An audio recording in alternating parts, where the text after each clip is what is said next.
Okay, so just so you guys know, we've got a video today, and then the next time you guys see me will be whenever the Celtics, Heat, Lakers, or Nuggets lose. Those will be my next videos. So at this point, it looks like it's going to be Celtics, Nuggets. What's next videos potentially over the next 2 days, so keep that in mind. Welcome back, everybody. My name is Tucker, and in today's video, we're doing a Milwaukee Bucks trade machine video. And the idea of most of these trades is how can the Bucks improve their roster enough to convince Giannis Antetokounmpo to stay in 2021 free agency or sign an extension this offseason. And I got to give a huge shout out to you guys. I already said this on Twitter. This is the biggest trade machine that I've done in a long time and maybe ever, because you guys absolutely crushed it with the suggestions. There's only one of my trades in this. It's the very beginning, and all of the rest of them, I think there's like 8 or 9 of them, are from you guys. So if yours didn't end up in this video, don't feel bad at all. There were so many good ones, so many really interesting deals that I just wanted to make sure I got in as many of them as I could without making, an incredibly long video. So thank you guys so much for your suggestions. Even if it didn't make it in here, it was probably a really good deal. It just didn't quite make the cut. But really quickly before we get started, if you enjoy content like this, then consider subscribing. I upload basically every single day, and leaving a like rating is a great way to let me know that you're enjoying this type of content, and it helps out the video a ton on YouTube as well. And quickly, if you haven't watched me on Twitch yet, you should definitely go and check it out. We're having a lot of fun over there, actually setting records for that channel, and there's momentum over there. It's been tons of fun to see more and more people show up every day. So come and hang out over there. I'm probably live right now by the time you guys are watching this video. With that said, let's go and get started. Okay, so I'm gonna go ahead and start with the trade that I came up with, and then we're gonna talk about all of y'all's suggestions. So for me, I wanted to go ahead and put the Chris Paul trade out there, and then we'll kind of talk about that, what that could potentially mean after I show you the trade. So we've got Chris Paul going to the Bucks in exchange for basically some contracts plus Eric Bledsoe. Nobody else really has value there. A first round pick in 2 seconds. Here's the mindset here. So for Milwaukee, obviously the best way you can keep Giannis is by winning. If you win a title next year, Giannis is staying. I have no doubt in my mind of that. And bringing in Chris Paul would be a great way to accomplish that, especially in the postseason when you're dealing with someone in Eric Bledsoe that is a really good defensive player, but is just completely absent in the playoffs. Switching those 2 players out would be really important for them. And for the Thunder, a lot of this is financially motivated. They didn't bring back Billy Donovan because they want to save on cost, and they want to hopefully trade Chris Paul so they can save on cost as well. So they get some expiring contracts. They get Eric Bledsoe, who can be kind of the replacement for Chris Paul, at least in the lineup. And then maybe they can look to move him down the road as well for value. And then a couple of picks as well. And on the surface, I'm not really sure how people are going to feel about this. You might think this isn't enough value for Chris Paul. He's an all-NBA caliber player. Maybe Donte DiVincenzo needs to be in there. Ideally, the Bucks keep him, though, in any trades, because I do think that he's going to continue to be a good player. Or on the other hand, you might think this is too much. This guy is old. He could get hurt. His contract is gigantic.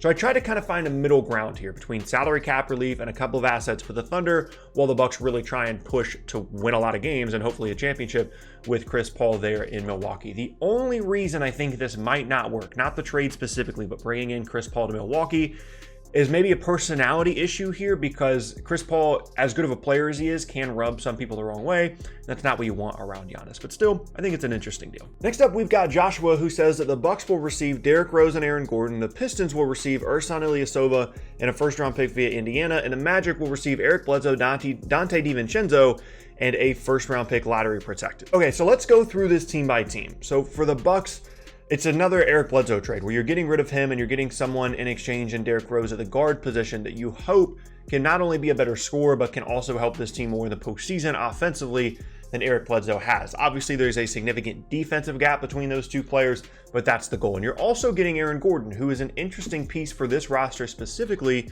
because he provides a bit of versatility that they don't really have in the front court outside of obviously Giannis. So 2 interesting pieces there for the Bucks.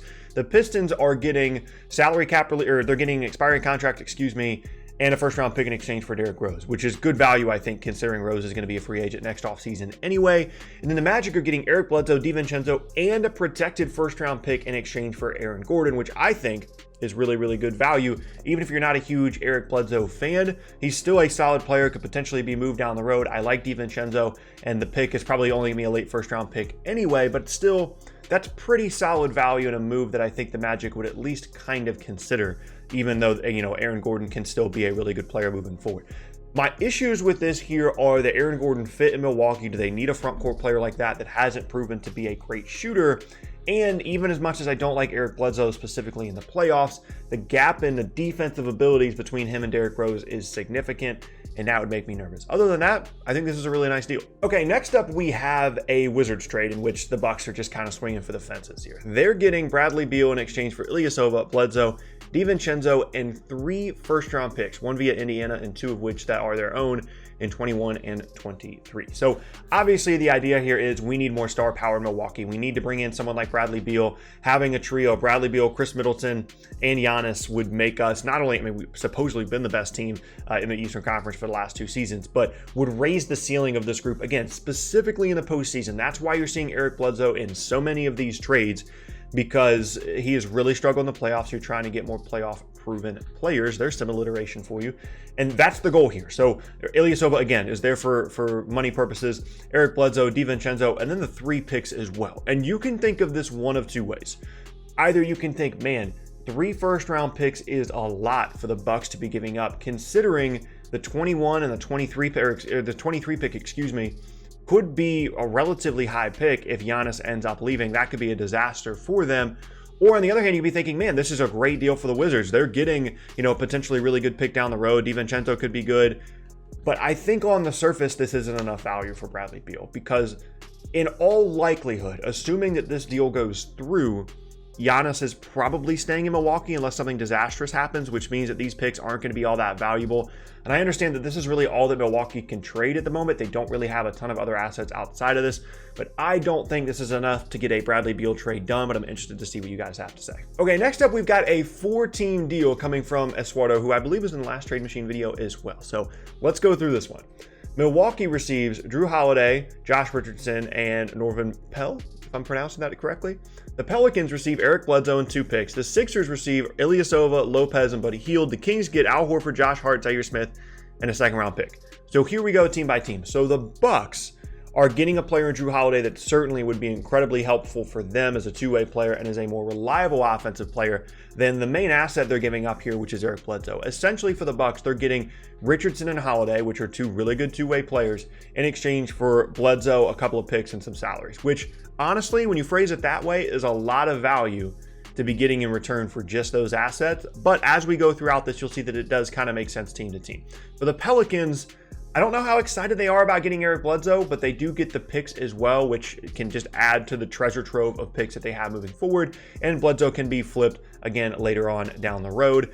For the Sixers, they're getting someone in Buddy Hield that they desperately need for this roster, perimeter creator, a guy that can shoot, in exchange for Josh Richardson, which sucks. But they're also getting rid of Al Horford's contract, which is incredibly helpful. And for the Kings, I don't really see why they're involved in this. Obviously, Buddy Hield's being traded, but I don't know what the value is they're getting in return unless you really like Josh Hart and Zaire Smith. And I think that's where the trade falls apart a little bit, is the Kings trading Buddy Hield for really not a whole lot, trading him basically just to trade him rather than getting value out of him. But I think the rest of it makes a good amount of sense. Like, yeah, it's really complicated. It's a 4-team deal. You can start to poke holes in it, but I think the general structure there makes sense. I just think the Kings are definitely going to ask for more assets in exchange for Hield. But in terms of where the players are going, all that makes sense. It's all where, all the pieces are going places where they're needed. I would just maybe adjust the Kings part a little bit, but still really interesting deal. Move on now. We still have 4 more trades to go. I'm telling y'all, you guys crushed it this time.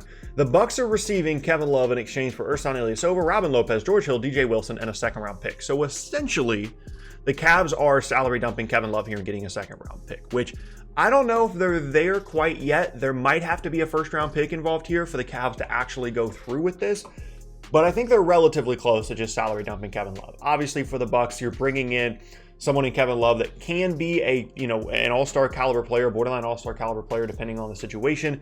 Obviously, injuries and age need to come into play here, but if you're just trying to retain Giannis, this isn't a bad way to do it, because you're really not giving up much on the roster outside of George Hill, who was a nice rotation player for them this year. Again, I think the Pacers pick probably needs to be involved here for the Cavs to actually go through with this, but in terms of how it's benefiting each team, I think it does make sense. Next up is another really interesting deal, and it's the Bucks receiving Victor Oladipo in exchange for Ilyasova, Eric Bledsoe, and a lottery-protected 1st-round pick. And the mindset here is the Pacers are selling low on Victor Oladipo, unfortunately. Just hasn't been able to recover well from that injury, and this really isn't the time to trade him, in my opinion.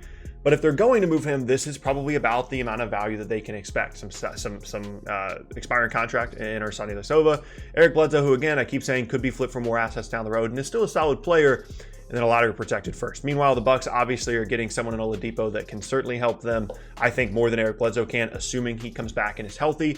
But that's the risk here, right? The Bucks are risking that Oladipo is going to be healthy, and the Pacers are risking that he won't come back and be healthy, and that this is about as much value as they can get for a player that not only is struggling to recover from an injury, but also is going to be a free agent in 2021 right there alongside Giannis. So lots of risk involved here. This is a high risk, potentially very high reward play here for the Bucks, but I think this is a trade that on the surface makes sense for both teams. Okay, last trade now from Costas, and it is the Bucks receiving Nemanja Bjelica and Buddy Hield in exchange for Lopez, Bledsoe, and 2 first-round picks. You've probably seen a structure similar to this point, where we've got Eric Bledsoe being moved.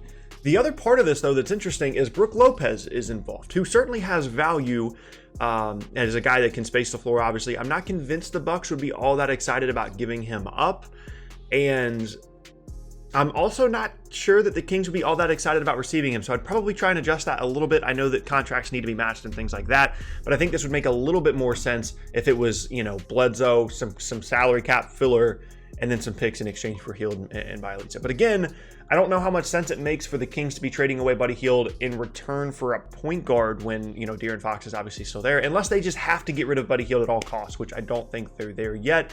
But I like the draft compensation in exchange for Hield, getting 2 picks, even though one of them is protected. And then for the Bucks, bringing in more shooting. Hield, Bjelica would be great fits there with that roster. Again, you're losing the defensive Bledsoe, but I think you're getting a much better offensive player in Hield, and someone that ideally would be a good offensive player in the postseason as well. So again, another really interesting trade. But that is going to be the end of today's video, and I thank you all very much for watching. Again, I can't thank you guys enough, not only for the support on Twitch, but for all the follows on Twitter lately, and for all of the trade machine suggestions you guys sent to me. I feel a little bit bad that I couldn't get everybody's in here because there were a ton of good ones, but these are the ones that made the cut. And again, I thank you guys so much for doing it. And yeah, there you have it. That is going to be the end of today's video, and I thank you all very much for watching. Once again, my name is Tucker. If you missed any of my previous videos, then be sure to check out the boxes on screen. Thanks again, and I'll see you all next time.